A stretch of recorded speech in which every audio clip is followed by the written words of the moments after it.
While Greg is on daddy duty, Billie is meeting Sam, Rosie and baby Edward at a charity festival. And the main agenda is work, as Sam has organised for them to do their first ever live podcast. What are you going to do?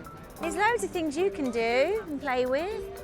This is the first time doing our podcast live, and I just don't know how it's going to be. Like, sometimes I think to myself, I'm not the best at public speaking, but because I've got my sister with me and, you know, it's so natural, we bounce off each other, and the podcast is great. Like, it's just like us having a good old catch up. I'm hoping that that will sort of come through and be the same live on stage. And with Billie not being the biggest fan of public speaking...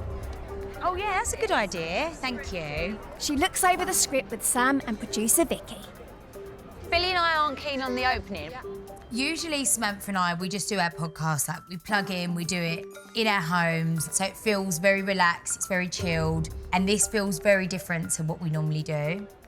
I don't think we should do that. I'm Sam, and I don't think I should do I'm Billie. I think you should just walk out. For those that listen to the podcast, it's me, Sorry Sam, and me, Brentwood Bill.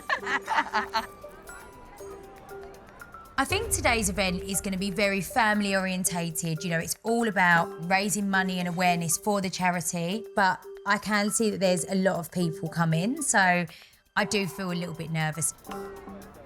Put your hands together and please welcome on stage the beautiful Sam and Billie Faiers.